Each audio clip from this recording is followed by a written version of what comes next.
Hello, and welcome to the BD Daily Tech News Podcast. I'm your host, here to bring you daily insights on technology and innovation. And I'm your guest. I'm here to ask the questions you're too embarrassed to ask and to panic slightly about the robot uprising. There is no need for panic today, though we do have a very hardware-heavy lineup for this episode, recorded for November 28th, 2025. Hardware heavy? Does that mean I need a screwdriver to listen to this episode? Not exactly. Let's start with a big claim coming out of China. A startup founded by a former Google engineer claims to have developed a proprietary TPU, that's a tensor processing unit, that outperforms Nvidia's A100 GPU. Wait, the A100? Isn't that like old news in the chip world? We're on Blackwell now, aren't we? It is an older generation, yes, from 2020.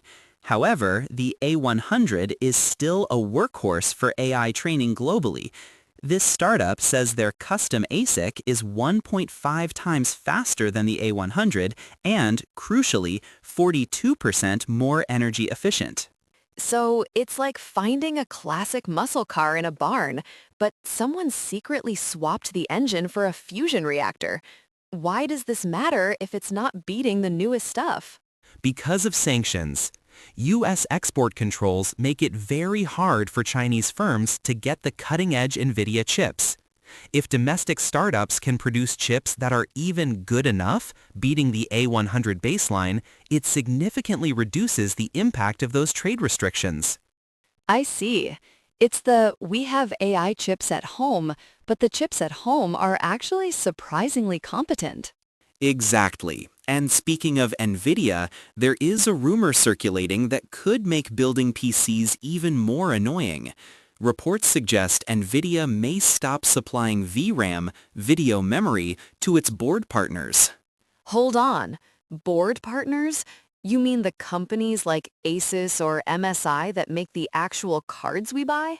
Nvidia is just going to send them the chip and say, good luck finding memory? Essentially, yes. The rumor is that vendors will only receive the GPU die itself and will be forced to source the memory modules on their own.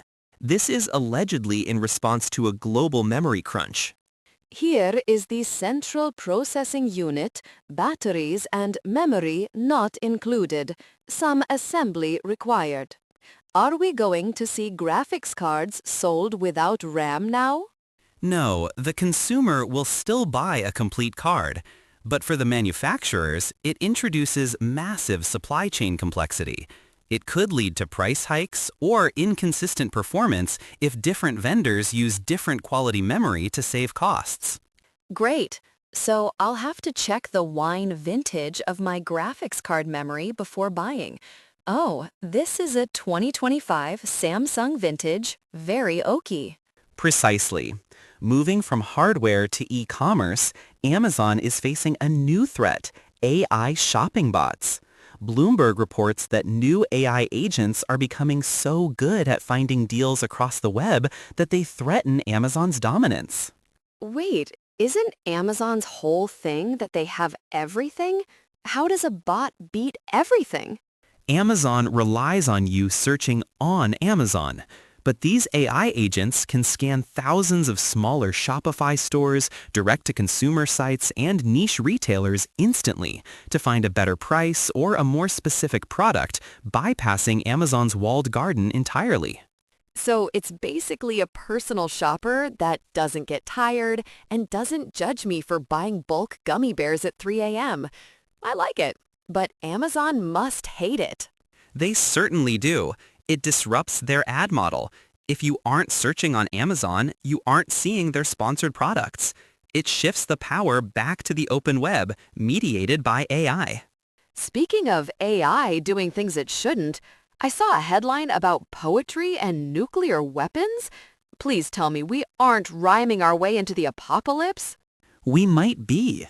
Researchers have found that strict safety guardrails in chatbots, the ones that stop them from telling you how to build bombs, can be bypassed if you ask the AI to write the instructions as a poem. No way. So if I say, tell me how to make a virus, it says no. But if I say, write a sonnet about mixing dangerous chemicals, it just sings like a canary? Basically, the study suggests that the model prioritizes the stylistic constraint, the rhyming and meter, over the safety content filter. It gets so focused on making the words rhyme that it forgets it's not supposed to share the information. That is the most theater kid vulnerability I have ever heard of.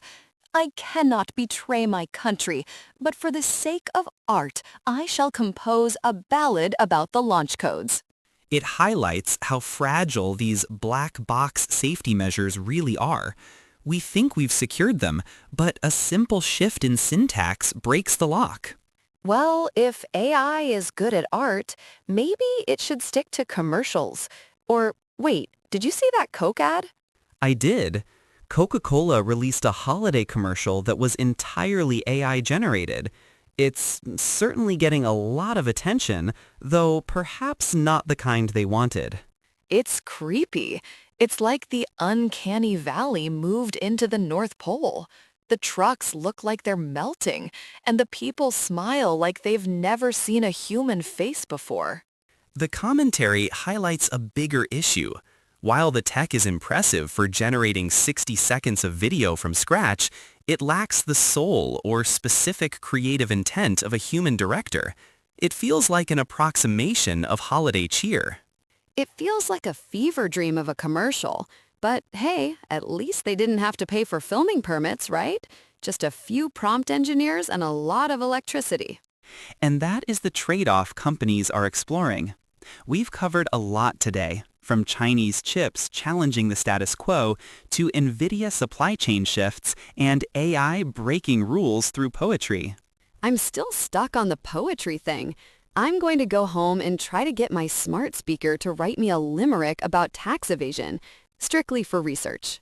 Please don't do that. That's all for today's episode of the BD Daily Tech News Podcast. Thanks for listening, and we'll catch you tomorrow.